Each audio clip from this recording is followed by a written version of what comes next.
Alors, bonjour à toutes et à tous. Bienvenue à ce nouveau webinaire du CRIP organisé en partenariat avec Lucernis.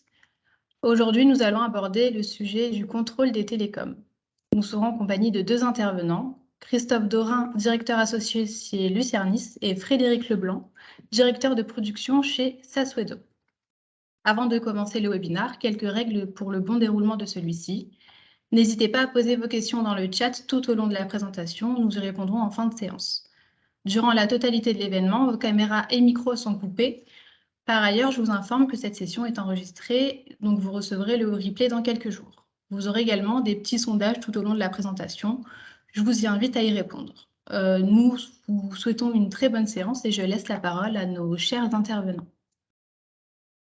Merci à Sarah, bonjour à toutes et tous. Donc je pense que vous voyez mon écran.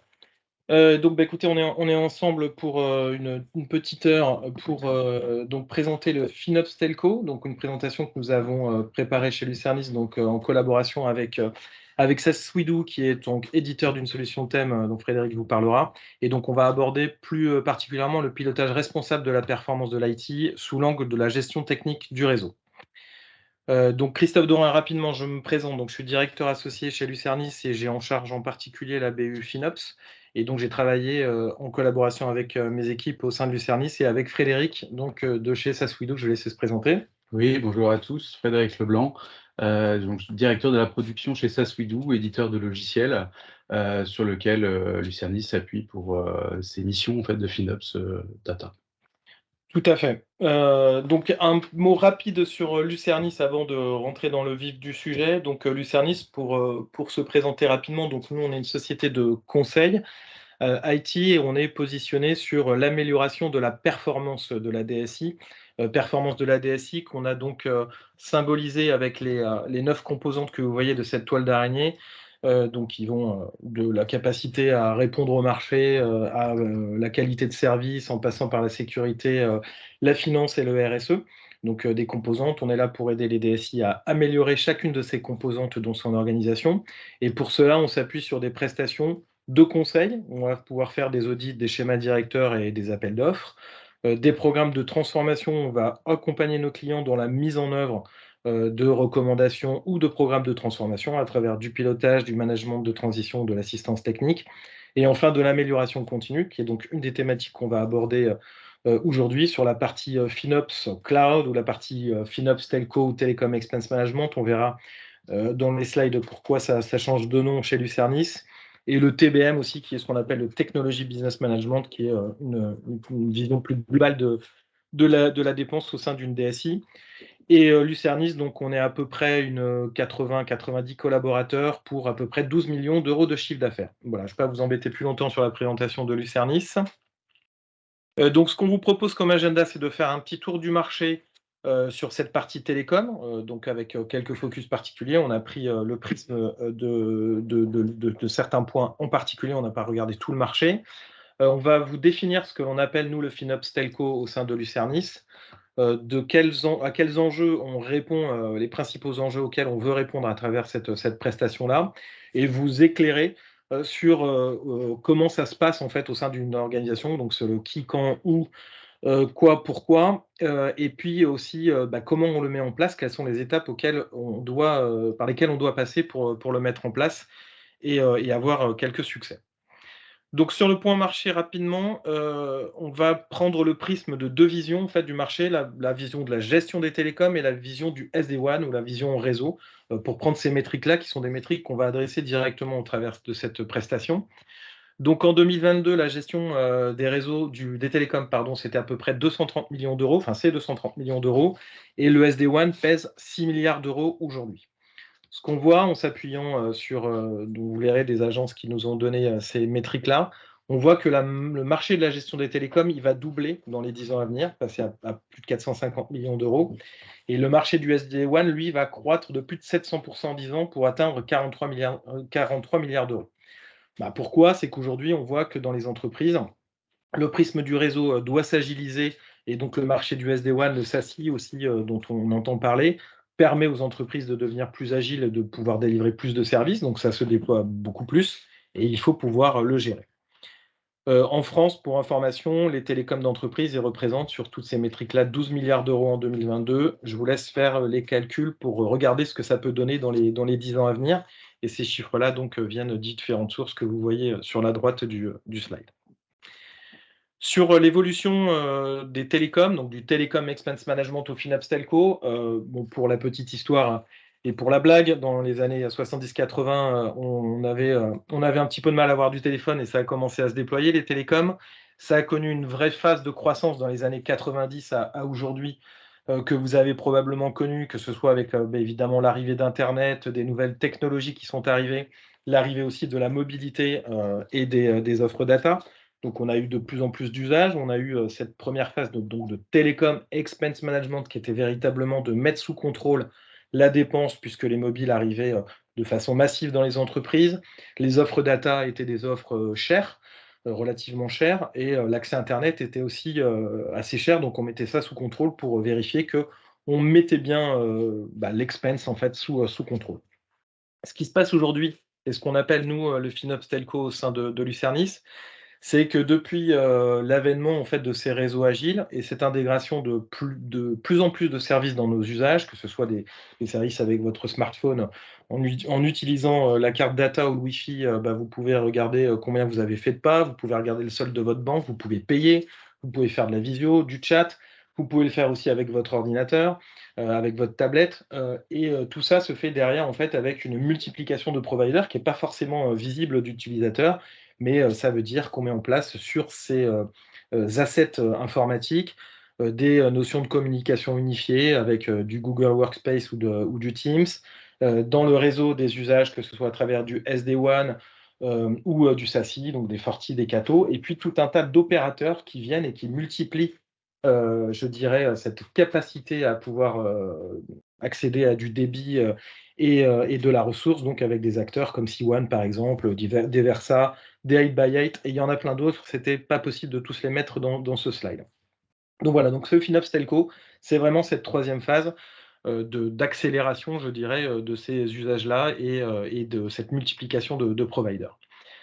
Alors le FinOps Telco, pour le définir, au sein de Lucernis, en fait, ça fait d'abord appel à des experts, parce que les experts, du fait d'avoir cette multiplication de providers, c'est-à-dire qu'on a une multiplication de la donnée, donc il faut des gens qui soient capables d'analyser cette donnée. Il faut des gens qui soient experts sur la partie télécom pour comprendre quels sont ces services qui sont délivrés, de quelle façon ils vont être délivrés, et techniquement, et commercialement, et contractuellement par les providers, donc que ce soit les acteurs Orange, SFR, Versa, C1, Link et plein d'autres. Et puis, du fait de cette multiplication de fournisseurs, on a cette multiplication de la donnée, donc des lignes d'informations à traiter qu'on ne peut plus traiter dans des Excel ou des Access, donc des experts de la BI pour pouvoir donner de l'intelligence à toutes ces informations. Pardon. Pour ça, on va s'appuyer sur de l'outillage. Et l'outillage, il va être de diverses natures. On y reviendra tout à l'heure un peu plus en détail, mais dans les outils, en fait, ce qui va être utilisé de façon générale, générique, je dirais, dans les entreprises, c'est des outils d'ITSM comme ServiceNow, par exemple, des outils de base de données de type Excel, Access, et également des outils donc, de thèmes, des outils de FinOps, comme MyTem 360 en particulier, dont on fera un focus et d'où la présence de Frédéric, puisque cet outil nous permet de donner beaucoup de visibilité, beaucoup d'intelligence à la donnée, surtout l'appairage entre ces différents référentiels. Et enfin, très important dans le FinOps Telco, une fois qu'on a fait tout ça, c'est très bien, mais il faut pouvoir délivrer l'information. Donc on a besoin de gouvernance, donc que ce soit au travers de comités, que ce soit au travers de KPI, que ce soit au travers de rapports. Il est important de comprendre quels sont les objectifs de gestion que l'on veut générer, et donc de pouvoir donner cette forme à la donnée, et surtout cette itération et cette gouvernance au sein de l'organisation.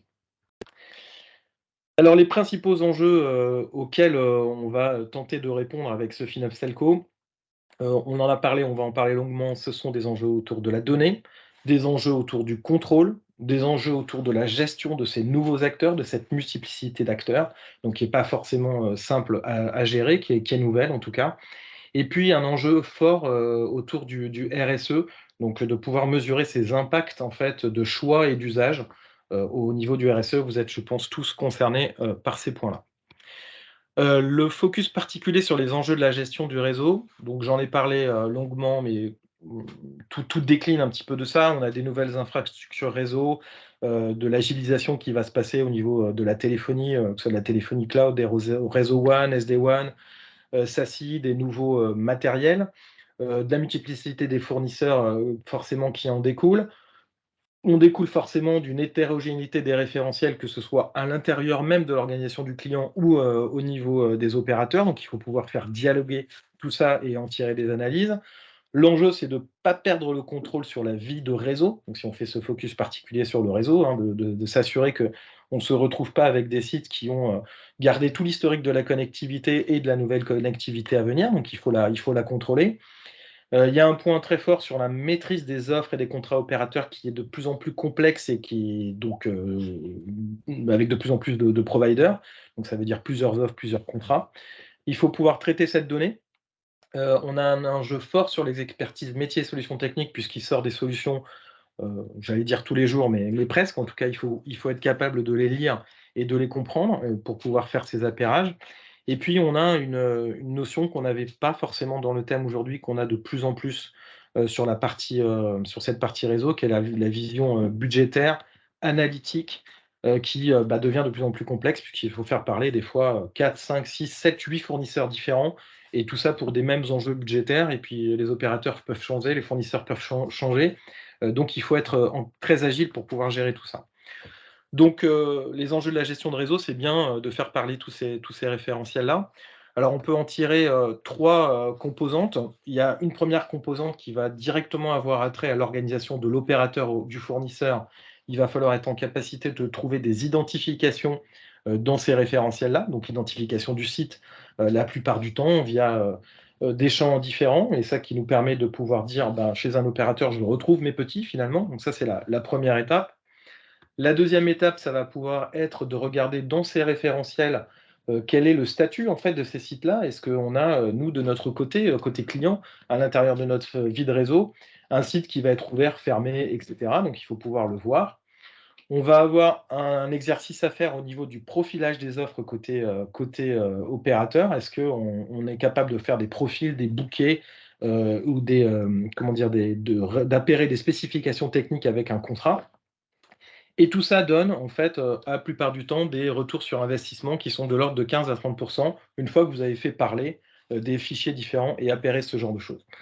Voilà, donc ça, c'est important, c'est qu'on fait tout ça pour des retours sur investissement, bien évidemment, mais il faut passer par ces 3 étapes-là, qui sont des étapes franchement pas forcément simples. Il faut, faire appel effectivement à de l'expertise et bien comprendre comment, tout le monde fonctionne autour de ça. Donc peut-être un mot de Frédéric justement sur ces métriques-là, comment, l'éditeur en fait s'est adapté, je dirais, à ça? Oui, merci Christophe pour cette présentation du marché. Effectivement, nous, on a aussi une analyse en fait du marché qui évolue. Donc, tu viens d'indiquer l'augmentation des sources de données. On a vraiment une augmentation en fait des fournisseurs, intégrateurs, opérateurs, plein de nouvelles familles en fait d'acteurs, avec en fait des modèles économiques différents.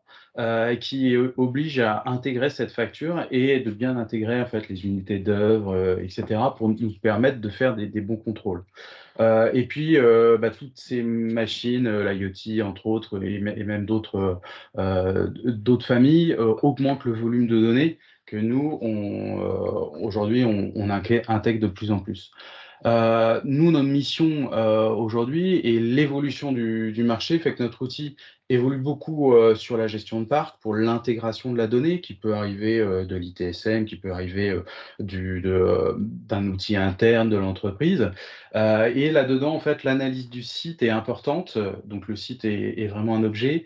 Et à l'intérieur du site, gérer en fait tous ces nouveaux types d'accès, toutes ces spécificités qui vont être liées à la technologie qui sera installée sur ces sites.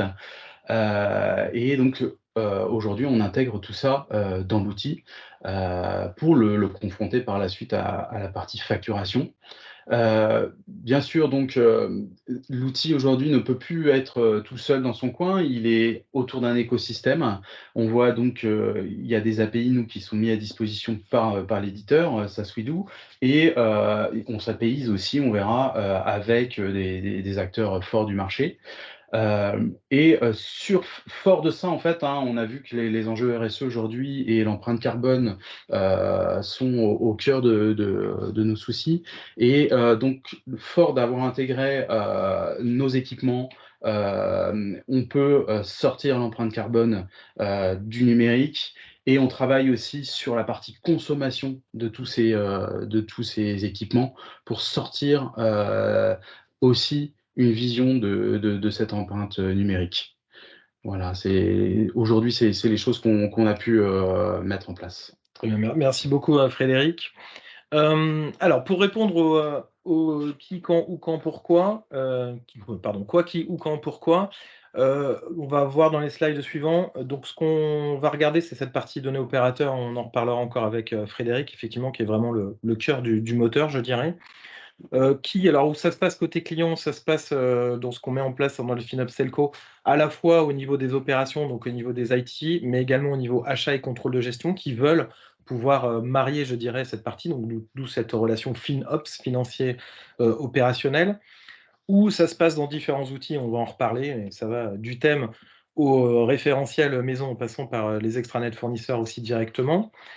Quand est-ce qu'on voit le FinOps Telco? Ça dépend un peu de la gouvernance. Nous, on a un petit peu tous les cas avec nos clients. On a des clients pour lesquels ils veulent que ce soit des choses qu'on revoit quotidiennement parce qu'il y a beaucoup de mouvements, ou plus généralement weekly ou monthly. Donc, c'est de pouvoir, je parlais de cette gouvernance, de pouvoir regarder ces métriques et ces KPI. Et pourquoi on le fait? On a des enjeux de performance financière, bien évidemment, des enjeux de performance opérationnelle aussi pour assurer cet appairage correct entre la vie de réseau et la finance.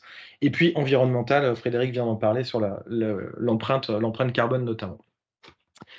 Alors le quoi, on peut peut-être en dire un mot, Frédéric, sur effectivement cette intégration de données cruciale dans ce FinOps Telco. Oui, alors tu as rappelé que nous, on était initialement sur le thème, donc la spécialisation chez nous, un de nos métiers, c'est l'intégration de la donnée. On voit aujourd'hui que la donnée, elle n'est pas toujours facile à trouver. Nous, on a une connaissance en fait de la donnée, on sait ce qu'on cherche, et les opérateurs sont plus ou moins prêts aujourd'hui ou matures, on va dire, à donner de la donnée de facturation ou éventuellement de l'inventaire de data ou de parc. Tout dépend en fait de ce qu'ils peuvent nous donner. Et puis les formats, est-ce que c'est du PDF, du CSV, du Excel, de l'EDI, voilà, il y a beaucoup de formats. Et nous, on organise tout ça et on a donc une grande force sur la collecte de cette donnée pour essayer d'automatiser cette collecte, parce que ça peut être aussi une douleur, et aussi donc de l'intégrer et de la structurer. Donc, vous voyez au milieu, on va structurer en fait tout ce qui est contrat, équipement, les liens, les lignes, les licences, après les notions d'abonnement, de site, de facture. Et on va aller aussi se nourrir de tout ce qui peut être en référentiel client. Donc on va retrouver éventuellement de la notion d'organisation, des agences, des magasins, des lieux de production. L'ITSM peut aussi nous donner, comme je disais tout à l'heure, des informations sur l'inventaire, sur la vie de réseau, qui vont nourrir en fait la data chez nous. L'EMM ou les informations qu'on peut avoir sur les équipements, qui peuvent aussi nous donner une information précieuse. Et puis, l'ERP, alors ça peut être dans les deux sens. On a aussi en fait des problématiques par la suite de refacturation ou des problématiques budgétaires. Donc tout ça peut être aussi mis en place dans la data que vous avez au milieu pour pouvoir par la suite ressortir de la donnée pour payer les factures, refacturer en interne et donner en fait cette vision-là plutôt pour la partie finance. Mmh. On est ici en fait sur la réconciliation, comme Christophe nous disait, entre deux univers, la partie opérationnelle et la partie finance, et côté de nos amis opérateurs, fournisseurs, de réconcilier la partie technique chez eux, qui peut être décorrélée de la partie commerciale et facturation. Mmh. Et ça, c'est important parce Tout à qu'on fait. peut avoir des liens qui sont payés et qui ne sont pas aujourd'hui mis en place. Voilà. C'est bien l'enjeu, effectivement, de donner cette Et visibilité. puis je finirai juste, parce que nous, la solution, elle est hébergée donc, sur du AWS avec une stack Oracle et du BI Oracle. Voilà, aujourd'hui, nous, on est experts de la donnée et experts aussi métier télécom. Oui. Tout à fait, oui, c'est bien de préciser ça, Frédéric. Effectivement, l'outil MyTem, c'est un outil professionnel et surtout qui traite énormément de données. Vous imaginez que les métriques, on l'a dit, hein, c'est des volumes assez importants, donc il y a une solution très robuste derrière. Et on verra quelques écrans d'ailleurs de l'IHM qui est aussi assez sympathique. Mais l'enjeu, c'est bien, comme le disait Frédéric, de pouvoir intégrer cette donnée et avoir cette expertise-là. Alors pour le résumer, dans le qui, où, quand, comment, on a voulu sur ce slide-là essayer de tout loin pour comprendre un petit peu le voyage, je dirais, de cette donnée et à quoi on arrive. Donc vous avez bien compris, on parle d'une intégration d'une donnée, donc qui est bien souvent une donnée quotidienne, donc de tous ces opérateurs-là. Encore une fois, c'est impossible de tout mettre, mais c'est des opérateurs, des intégrateurs, donc c'est pas qu'à l'échelle nationale, hein, c'est l'échelle locale, régionale, internationale qu'on collecte ces informations-là. Dans les référentiels, on en a mis quelques-uns aussi, ça peut être de tout, des bases de données internes, des outils internes, des outils d'ITSM. Donc on intègre toutes ces données-là dans la plateforme MyTem. Donc il y a 2 modules importants qui vont nous intéresser, hein, dans le FinOps Réseau. Ils ont plein d'autres fonctionnalités, mais sur ce qui nous intéresse, donc c'est la partie financière et la partie environnement de gestion. On verra ça dans quelques écrans. Et ce que l'on apporte en fait comme prestation, c'est bien de réconcilier toutes ces informations-là. Donc il y a tout un tas de synchronisation à faire tourner. Il y a des flux à mettre en place. Il y a une compréhension de la donnée à avoir. Donc ça, c'est au niveau de l'équipe TEM que ça se passe. Et dans la gouvernance qu'on va voir, grosso modo, ce sont ces 4 thématiques dont parlait Frédéric, du tableau de bord et du reporting qui va sortir bien évidemment de l'outil, qui va s'interfacer avec des outils de BI clients. Donc ça, il y a un petit peu de standard, il y a un petit peu de tailor-made dans cette partie-là. La notion optimisation, bien évidemment, puisqu'on va éclairer, je dirais, 2 univers différents. Donc on a forcément de l'alignement à faire là-dessus. La gestion du référentiel technique qui va s'opérer dans l'outil, alors qui peut s'opérer à côté, mais se copier, je dirais qu'il sera en miroir dans l'outil. Donc ça permet d'avoir une base aussi partagée avec tous.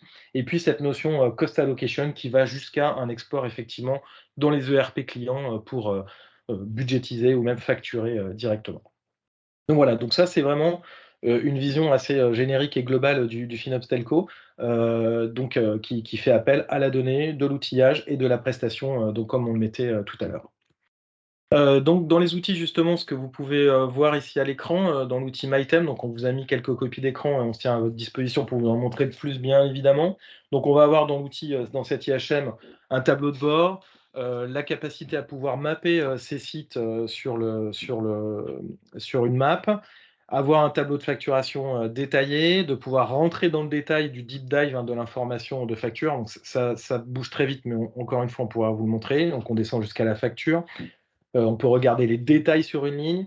On va jusqu'à la gestion du parc lui-même, hein, pour regarder où on a des données. Et puis ces fameuses métriques et ces bilans carbone que l'on peut voir sur les équipements directement avec des notations que vous connaissez. Donc ça, encore une fois, c'est voilà, c'est une IHM, c'est personnalisé, je dirais, par rapport au contexte des clients, et c'est bien cet outil-là qui va interfacer un petit peu tous ces mondes dont on parle depuis tout à l'heure. Hop, excusez-moi, on va repartir pour un tour. Tac. Alors, pourquoi on fait cette mise sous contrôle et cette visibilité? Donc on l'a dit, on part en fait de factures, en fait, déjà, qui sont des factures qui ne sont pas forcément partagées avec tous dans l'entreprise, hein. Les factures, elles ont une vie, quelquefois qui est très éloignée, des opérationnels. Donc bon, il y a la facturation des opérateurs, des intégrateurs qui est là. Il y a la base de données, Donc, où est-ce qu'on a les informations des sites que l'on possède, voire même des ressources techniques que l'on possède? Est-ce qu'on a une architecture, une vision d'architecte de notre réseau? Et puis on a des contrats qui, vivent un petit peu parallèlement à tout ça et qu'il faut aussi réconcilier. J'imagine que je ne vais pas dire un gros mot si je vous dis que, bah, faut quand même s'assurer que l'opérateur contrôle, facture bien, au prix que vous avez dans votre contrat. C'est pas toujours évident, puis en plus vos contrats, ils ont une vie, qui va, bah, il y a du benchmark dans les contrats, il y a de l'amélioration dans les contrats, puis il y a des changements de produits aussi, des nouveaux produits qui arrivent, il faut bien les mettre sous contrôle. Donc ça, c'est une, des premières choses, c'est qu'on part de ça. Donc nous, on intègre ça dans, l'outil MyTem, donc qui lui va faire ces mises à jour, quasi quotidiennes ou, en tout cas la fréquence, qui convient par rapport au contexte du client, la mise à jour des factures, des données de facturation, la mise à jour de l'organisation, des sites qui sont facturés, des statuts des sites. On va mettre à jour le parc, si on ajoute des nouveaux sites, si on en modifie, si on en résilie et on va mettre à jour, bien évidemment, cette notion contractuelle des tarifs, et de ces bouquets dont je parlais, préalablement. Donc c'est bien parce qu'il y a cette action de mise à jour qui fait qu'on n'est pas dans du standalone. On ne part pas d'un inventaire ou d'une facturation et puis on met ça dans l'outil, puis ça travaille tout seul. Non, il y a de la mise à jour, il y a des mécaniques à mettre en place qui permettent en fait de faire fonctionner tout ça. Ça permet de donner en fait, alors on l'a vu dans l'outil, mais ça permet de donner très rapidement un cockpit financier, un cockpit du parc, une vision du parc. Donc on peut le voir, on l'a pas vu dans l'outil, mais l'outil MyTem possède une bibliothèque, je ne sais plus combien de rapports, une trentaine ou une quarantaine Oui, de une rapports trentaine. standards, quelque chose comme ça, qui vous permet déjà de pouvoir intégrer ça dans des documents à vous ou dans vos BI à vous. Donc ça vous donne vraiment des KPI financiers importants, des KPI de parc. Et puis, notamment, et c'est ça qui est important aussi pour la mise sous contrôle, c'est de pouvoir avoir un rapport particulier sur la partie réseau et ce rapport de confrontation, il va pouvoir regarder, et vraiment répondre à des problématiques, auxquelles on a répondu, hein, chez nos clients. On en a plusieurs aujourd'hui, sur ces problématiques-là, des analyses d'écart, et des sites qui sont impactés.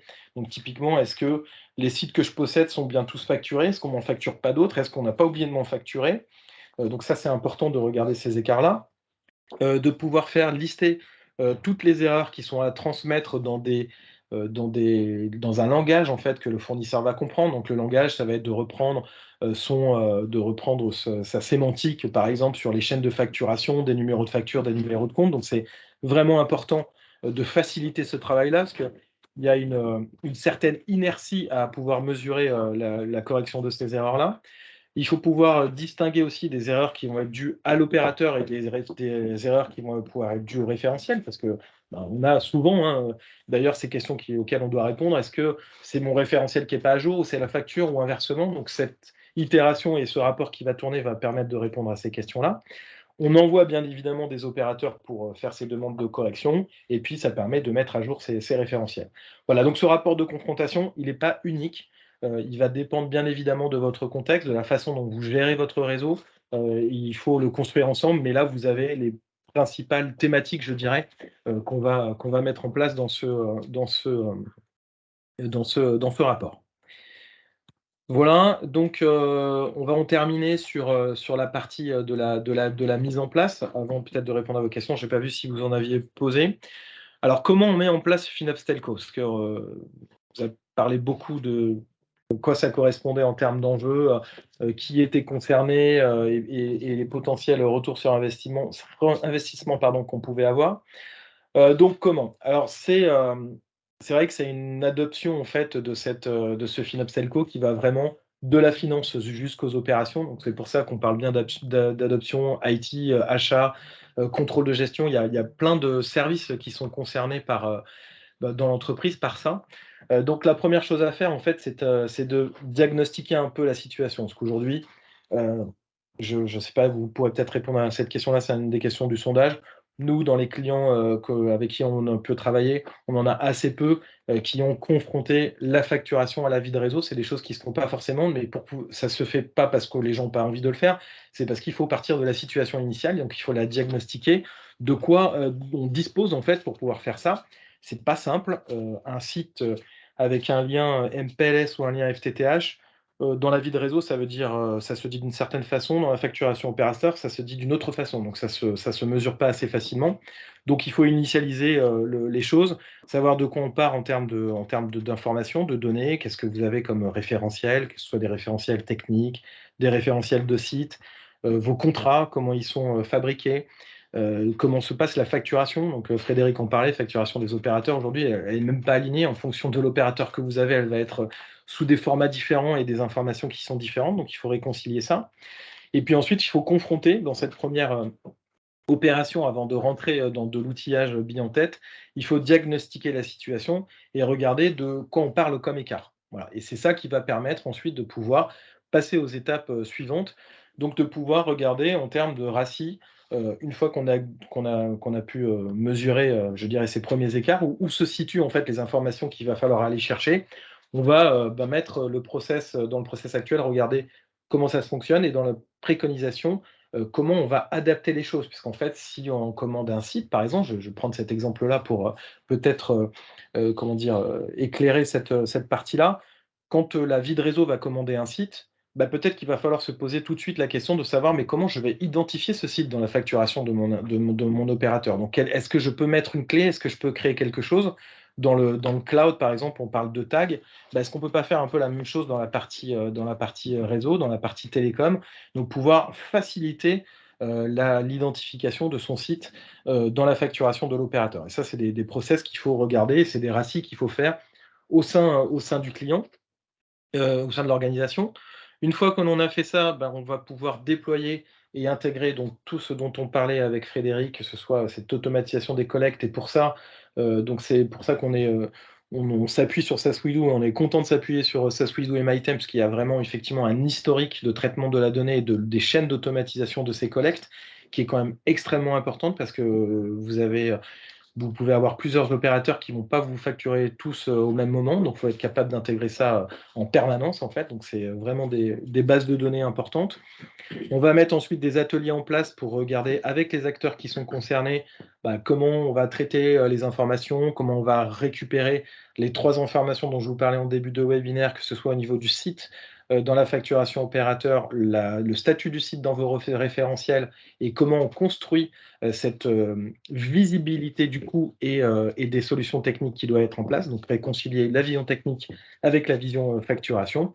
Et puis on fait la recette et on met donc en run, donc à la mise à disposition de l'outil avec ce cockpit financier, le cockpit de gestion du parc, donc que ce soit en visibilité ou même en action, hein, ça peut aller jusque-là aussi, vous pouvez gérer votre parc dans MyTen, mais vous pouvez aussi le visualiser.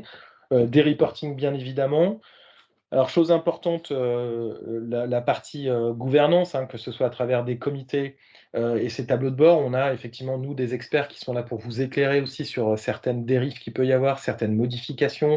Il peut y avoir aussi des changements côté opérateur, hein, sur les produits, sur les nommages des produits. Donc tout ça, c'est des choses très capillaires, mais qu'il faut vraiment regarder. Et puis, bien évidemment, le support au niveau de cet outil-là. Voilà, donc 4 phases, je dirais, principales avant de passer en run. Donc ça demande cette phase de diagnostic importante pour regarder de quoi on part et initialiser les choses correctement, comme le disait Frédéric sur le slide où vous voyez les données qui arrivaient de plusieurs endroits. Et ben, il faut le cadrer pour assurer un run optimal. Voilà, donc conclusion, ce qu'on pouvait dire, ce que je peux vous dire tout à l'heure, donc en partant de cette hétérogénéité des référentiels, cette multiplicité des fournisseurs, probablement que vous connaissez aujourd'hui, ou que vous avez un peu appréhendé. Donc on est sur 3 univers qu'il faut faire dialoguer, qu'il faut appairer, donc que ce soit la facturation de l'opérateur, les référentiels que vous possédez et les contrats. Et dans la gouvernance, donc on va délivrer, donc s'il faut retenir ça, dans des comités, des tableaux de bord et du reporting, donc bien souvent des rapports de confrontation qui sont personnalisés, qui vont vous permettre de faire des optimisations bien évidemment, alors que ce soit des optimes financières ou techniques aussi, hein, c'est de réaligner peut-être aussi certains débits, certaines solutions. Ça va vous permettre de gérer votre référentiel technique, soit en action directement à travers la plateforme, soit en visibilité, si vous avez des outils dans lesquels vous gérez déjà vos référentiels. Et on va pouvoir aller jusqu'à la ventilation budgétaire et analytique de vos telcos. Voilà, et comme je le disais, le retour sur investissement, il est de l'ordre de 15 à 30% 15 à 30% de ce qu'on a pu mesurer avec nos clients, qui sont dus à 2 facteurs principaux. Le premier, c'est l'alignement entre des référentiels qui ne se parlaient pas. Donc, ça permet de remettre les choses au bon niveau, que ce soit au niveau de la facturation opérateur ou même du référentiel technique. Ça peut être de cet ordre-là. Et puis ensuite, c'est d'arriver à suivre la vitesse de transformation de vos infrastructures avec la vitesse de transformation côté opérateur et qui prennent bien en compte, bien évidemment, vos demandes de changement, vos prix aussi, vos contrats, parce que ça, c'est le contrôle de facturation, c'est un des éléments d'optimisation, et donc de bien aligner référentiel technique et facturation. Voilà ce que l'on pouvait dire dans notre webinaire. Donc j'espère que vous avez pu apprécier le document. On va regarder si vous avez des questions de votre côté. Donc je vais regarder. Hop, excusez-moi juste le temps. Alors ça, je pense que je les vois dans conversation, les questions, c'est ça? C'est ça, exactement. Ok. Alors, il n'y a pas de questions, visiblement. Bon, déjà, merci Christophe, merci Frédéric pour la présentation. Bon, il est toujours temps, si vous avez des questions à poser. De mon côté, j'ai reçu quelques questions de personnes qui n'ont pas pu participer au webinaire. Donc, la première est, si nous d'inventaire technique, mais d'un inventaire de site, comment procédez-vous? Je n'ai pas entendu le début de la question. Pardon. Alors, si nous ne possédons pas d'inventaire technique, mais d'un inventaire de site, comment procédez-vous? Ouais, je vais laisser Frédéric répondre à cette question. L'inventaire de site, il est souvent morcelé en fait dans l'entreprise. Donc il y a peut-être déjà des choses qu'on peut récupérer dans l'entreprise. Et on peut partir aussi de la partie facturation qui est toujours assez structurée chez l'opérateur et de partir en fait sur le couple circuit, ligne, licence avec les produits et considérer en fait que ce qui vous est facturé à l'instant T correspond à ce que vous attendez en facturation. Donc c'est un petit peu empirique, mais c'est un bon moyen en fait de partir assez rapidement avec un inventaire, de constituer cet inventaire, et puis après dans la vie de réseau, il va se corriger, il va vivre, et c'est là où on va monter en qualité. Tout à fait. Et c'est bien l'étape de diagnostic dont on parlait dans la mise en place, effectivement, et c'est dans ce cadre de ce diag qu'on va regarder cet alignement qu'on peut faire avec ce que vous possédez.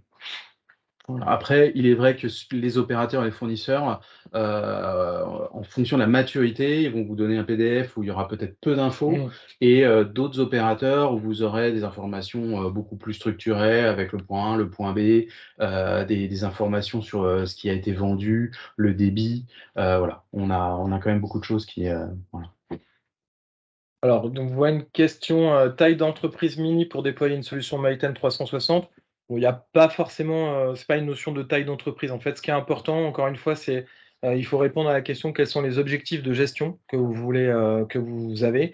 Si par exemple vous avez des mouvements importants sur votre réseau, vous avez des mouvements sur vos télécoms de façon générale, ou une incapacité à pouvoir confronter les référentiels et la facturation, vous rentrez dans ce cadre-là.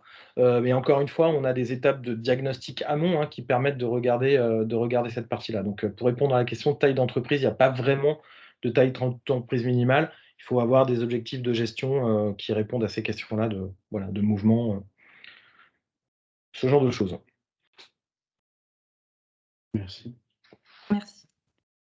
Alors, j'avais une deuxième question. La question est, nous avons un référentiel technique que nous tenons à jour quasi quotidiennement, mais aussi dans le cadre de certains projets plus longs, nous avons une table de migration. Est-il possible d'injecter plusieurs fichiers? Alors, pareil, je vais laisser Frédéric répondre. Oui, alors en fait, effectivement, nous, dans les projets qu'on a, on est toujours souvent confronté à des migrations techniques qui font partie de la vie de réseau. Et cette migration technique, elle est bon, il y a forcément les dates qui sont liées à la migration et qui sont portées par le projet. Et fort de ça, on intègre ça et on récupère en fait cette information chez l'opérateur pour suivre en fait la migration technique, pour voir si les prix correspondent. Et puis, en fonction de l'opérateur et en fonction de la taille de la migration, l'opérateur peut aussi construire un compte de facturation de migration et qui va nous permettre aussi de suivre en fait toute cette évolution. Voilà, donc on est tout à fait rodé lors de migration de vie de réseau qui arrive. Qui arrive. Oui, assez fréquemment, en effet. Merci. Je vois qu'il n'y a pas d'autres questions dans le chat. J'avais une dernière question reçue qui est: les prises en compte opérateurs sont longues en cas d'avoir, par exemple. Comment traitez-vous ce point? Oui, alors ça, c'est une question effectivement très importante parce qu'effectivement, alors ça, c'est assez étonnant, mais bon, la vie d'un opérateur n'est pas la même vie que la vie de réseau. Ça va pas forcément à la même vitesse. Donc oui, il est important effectivement de flaguer. Donc c'est le rapport de confrontation dont je parlais, qu'on déploie avec Saswidoo. Dans ce rapport de confrontation, il faut qu'on regarde bien quel tag on va mettre en fait dans ce rapport pour dire, bah voilà, on a déjà contrôlé une problématique, elle est taguée, hein, je dirais, dans l'outil, et on ne va pas recontrôler et remettre ça dans le rapport. Après, on le mesure pas directement avec un avoir potentiel qui serait fait par l'opérateur, parce qu'on ne sait pas quelle va être la nature de la correction. Mais par contre, en revanche, vous avez un environnement financier dans MyTem qui permet de regarder cette facturation-là et de le regarder. Donc voilà, donc pour répondre à la question, effectivement, c'est extrêmement important dans le rapport de ne pas polluer des choses qu'on a déjà contrôlées, parce que quelquefois, ça met plusieurs mois à se corriger côté facturation. Alors, je vois une autre question. Donc, est-ce que l'on peut rapprocher via cette solution la facturation avec le taux de disponibilité des accès données sous contrat de chaque accès? Autrement dit, peut-on rapprocher la théorie du référentiel avec la vie réelle et donc l'incidentologie? Alors là, de ce dont on a parlé, on était plutôt dans la confrontation d'inventaire technique et de facturation. C'est ça qu'on a vu. Après, la réponse à la question, en fait, est plutôt, je laisserai parler Frédéric de ça, mais on a toujours à peu près les mêmes problématiques. C'est de quoi dispose-t-on en fait comme information et comme connexion, et quel est l'objectif de gestion qu'on veut regarder. À partir de là, c'est encore une fois des référentiels à faire discuter ensemble. Mais là, effectivement, on a plutôt abordé dans le webinaire la partie facturation et vie de réseau en termes de produits opérateurs, plus que d'incidentologie. Voilà, je sais pas si tu veux ajouter quelque chose, Frédéric. Je suis assez d'accord avec l'incidentologie. Il y a quand même pas mal d'outils aujourd'hui qui couvrent ce besoin. Et nous, alors si la possibilité de s'apaiser avec l'acteur hein, qui donnerait, et nous en fait, on intègre souvent la partie référentiel de facturation, donc vraiment les unités d'œuvre et le modèle économique de l'offre. Après, sur le référentiel et réel, là, on intègre moins ça aujourd'hui. Tout à fait. Et on a une question sur le coût, le modèle économique, facturation et la facture. Oui, on va dire pour résumer que c'est plutôt une facturation en fait au lien ou au montant qu'on va intégrer, et aussi le coût il dépend beaucoup de la gouvernance que vous souhaitez, de son rythme, qui dépend lui pour le coup des mouvements, du nombre de mouvements ou potentiellement de la taille qui est intégrée. Donc voilà, c'est un modèle économique à la fois sur la partie facturation, que ce soit des lignes ou montants facturés, et prestations en fonction de la gouvernance. Voilà, je vois pas d'autres questions. J'en ai pas non plus. On vient à toutes les questions, je pense, oui. Voilà. Ouais. Bon, bah, le webinaire touche à sa fin. Je voulais d'abord remercier Lucernis et Saswidoo, sans qui l'événement n'aurait pas eu lieu, ainsi que tous les participants. N'hésitez pas à vous rendre sur le site du CRIP pour visualiser l'ensemble de nos événements physiques ou de nos webinaires. Christophe ou Frédéric, je vous laisse le mot de la fin si vous le souhaitez. Bah, écoutez, nos remerciements aussi également. On se tient à votre disposition si vous voulez en savoir plus, bien évidemment, sur la solution. On peut vous en faire une démo ou discuter avec vous de cette partie-là. Merci beaucoup. Merci à tous. Merci à tous. Au revoir. Au revoir.